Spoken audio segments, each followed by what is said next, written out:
What is up, guys? My name is Chris Sheldon. I'm a Cat 4 crit racer here in Northwest Arkansas, racing for BMC Walmart Cycling, and today we're going to be diving into how to read the field and the intangibles that are going to help you win more of your lower category crit races.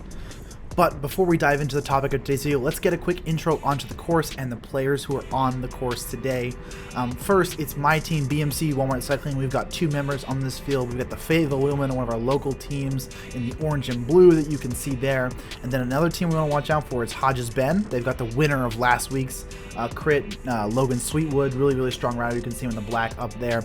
And we also have some riders from Tulsa area, from James Delicason as well. Only other team with big numbers, but nobody from their top half of their field, so still got some team tactics to watch out for, but nothing too scary as far as people in this field. We've got a couple of satellite riders from other parts of Oklahoma who are really strong, but overall this field doesn't really seem like we're going to see a lot of heavy team tactics.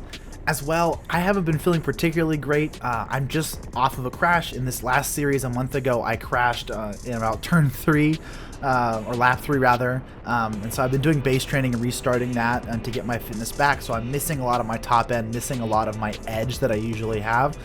So today's race is about getting back into it and about trying to just race a good, smooth, healthy race, and most specifically keeping it upright and keeping myself off the pavement. As you're seeing in this course, the important thing to note with this course is that it has two long straightaway sections and then a not technical, but a pretty hard to move around section on this back. It's like almost a chicane on this back half of the course. It's got these 3 left-handed turns, and then you go into the final straightaway.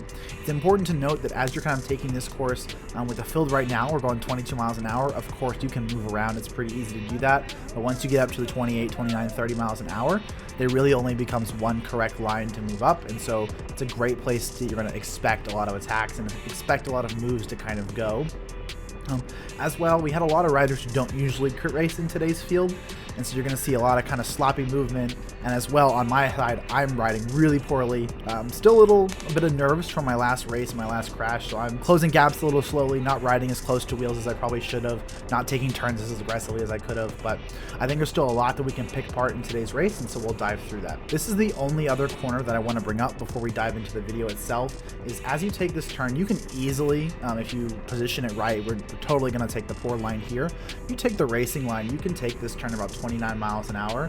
And from here, it's almost a false flat downhill, and you're going to see a lot of attacks fly in this section because a lot of people end up soft pedaling down this, just like at Tulsa Tough in the Arts District crit, where if you just decide to pedal down that downhill, you'll fly by people. You see that a lot here today as well. So be on the lookout for that in the rest of this video. And almost on cue, immediately, this is only lap 3 or 4, a dangerous move goes. And the thing is, it's not even a move. If you look at the whole footage, and I won't show you it today, but trust me, someone just lets a gap open up to 3 of the strongest riders in our field, guys who've done top 5s in this race, top 3s in this race, and even the guy who won the race. And so I wait for a second, and then I see that no one's pedaling through the bottom of the hill, and immediately I know I have to go and I have to close this down. There's no other option. I know that this is the make or break move. If I decide to go and I snap on this, maybe it sticks, and so I'm going to stick this out. Once again, I tried to wait as long as I could at chase, and you always want to see, will other people do the work for you? But the second I saw that soft pedaling at the bottom of the hill, I knew it was going to have to be me. Now, unfortunately, a bunch of other riders who are taking it easy jumped on my wheel, and so I do end up closing this move down. But to be honest, these 3 guys in front of you absolutely could have gone all the way had I not done the work, and I wasn't willing to sprint for 4th, so I closed this down myself. Now, this next part is really important to understand. Whenever the field is slowing up or any kind of chaos is happening in the field, you want to be watching for attacks.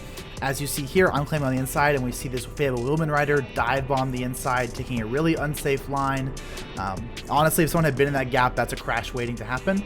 But you see, as everyone sits up and kind of assesses the panic, that rider in the blue, boom, gone. Makes a really smart attack. The field sat up at a turn that usually goes 26, 27, and all of a sudden has made a big attack. Now, I know that I'm at the back of the field, and I know that everyone just saw that happen, so they're going to be motivated to chase this back. So I make the decision to sit this back and let someone else do the work. Haven't seen this rider before, don't know who he is, so I wasn't confident that he was going to go all the way or had the power to stick it. And I honestly wasn't feeling great, so I'm going to let him close this move down. But the important notice is that when you're watching the field, you want to watch for moments that feel like rest, that feel easy, that see a lot of kind of inaction happening. That's where smart racers are going to go bam, bam, bam, and launch their attacks. So whenever you can, wherever you see it, if you see something like that, one, maybe it's your time to attack. And then two, if it's not your time to attack, be ready to respond. Have your shifters ready to go, because you're about to get attacked if you're not the one who's going to be attacked in the first place. Now this one is really, really important, because if you know your field, you can save a lot more energy, because not every rider in your field is dangerous and can stick a breakaway move.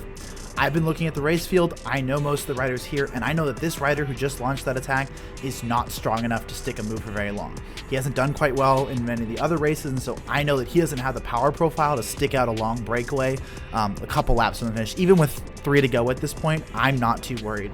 So if we ignore the terrible riding that I'm doing right here, I'm going to let the guys in front of me close this. If I had more of an opportunity, I would have done even less work to bring him back, maybe even let him dangle out there for a little longer, because I know he's not stinking it, and I know that we can bring him back.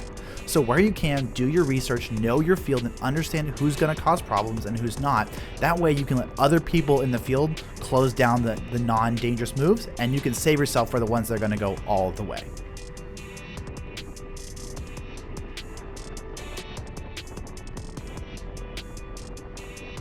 Now this next attack, as you can see, these two riders just burned a match trying to chase back that big attack that was maybe, 500, 600, 700 watts coming from that guy. But immediately after the turn, they slow up, and look what happens. We've got another Fayetteville Wheelman rider going up the road trying to attack. He's attacking into the downhill, which is when everyone slows up, and it's a good time to make a move. Now these two riders, the guy in the pirate shirt and this Wheelman rider, big diesel guys, got a lot of power. The guy in the pirate jersey is Dorian. He's really, really strong from the Oklahoma City area, Stillwater area, and I know he can go all the way, and so I'm busting my butt to get to this move. But as you watch it, you can see these two guys are finessing each other even while they're making this break. They keep looking back, they keep checking, and they'll stick to the move for about 8 seconds, and then you'll see both of them start looking back and like they're going to give up. So one of the other big things when you're watching these kind of moves is look for body language. You want to understand, what is this guy doing? Are they really committed to this? Is this just a feint to soften up the field? Do I really need to do the work? Because in this case, I assessed it and said, if these two guys go up the road, I have to bring it back. It's dangerous. It can't be let go. I have to do the work. But if you think they're feinting and the attack's not really real and they won't stick it themselves, then you don't have to worry about it. And now we're at the final lap of this race. Let's see if I'm able to stick this and take all the fundamentals that I just talked about during this race and apply it to this final lap. Now, as you're going to see, the guy in front of me who just made an attack or a half attack is going to slow up. Usually we're heading on this road, this straightaway, about 29, 30 miles an hour, but instead we're taking it 26, 27, and look what happens. An attack flies up the road. This is last month's winner, Logan Sweetwood, making an attack up the road. I'm able, through some chiding, to convince this rider to actually bridge this gap and close it down. Obviously, he's highly motivated as well because this is last lap. We have great positioning. We take a good turn in here, and at this point, we're looking really, really, really good. Remember what I said earlier about how if you don't hard pedal throughout this entire downhill section, you're gonna get swarmed. And so as you see, by the time we get down here, my power is 57, 58, 70 watts. I'm not doing anything. And as we come to the top of this hill, even after we spiked it up, one rider attacks, brings up 6 more, and all of a sudden, in a move where I was third wheel going into the final chicane section, all of a sudden now I'm 6th wheel and I'm having to bust a gut trying to get back, even just to make contact with the field. The other issue here is that there's very little space to move up, and honestly I'm still riding a little scared, and so my guts to dive these corners or to make really aggressive moves around here really aren't there. I just don't have the appetite for that kind of risk this close to a crash. So I'm really working hard trying to close this gap. I'm still letting gaps open up, taking really sloppy turns. All this could have been a lot better. I think maybe in an ideal world I could have brought it up and maybe gotten 3rd, maybe 4th if I had worked a little harder. But at the end of the day, the important thing here is that I let the only time that it was possible to pass me up go by because I wasn't paying attention. I wasn't expecting what the field would do around me. I was just staring at the wheel in front of me.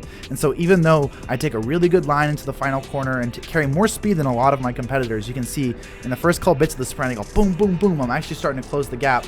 I actually catch a swirl. You see my bike yank back and forth. It caught a swirl in the road. It caught my aero wheels and yanked them from underneath me. Almost crashed, but Still managed to pull out a 6th place, was pretty proud of the result overall.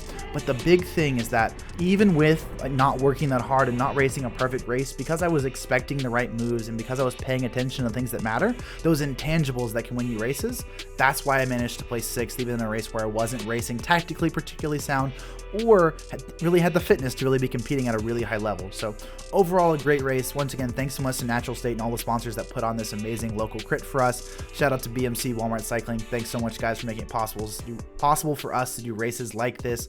Like I said, if you're new to the channel or haven't seen videos like this before, my name is Chris Sheldon. I do race analysis, training, and overall cycling content videos, and I can't wait to see more of you in the future. So go ahead and drop a like, hit that subscribe button, or watch another video for my content. Peace.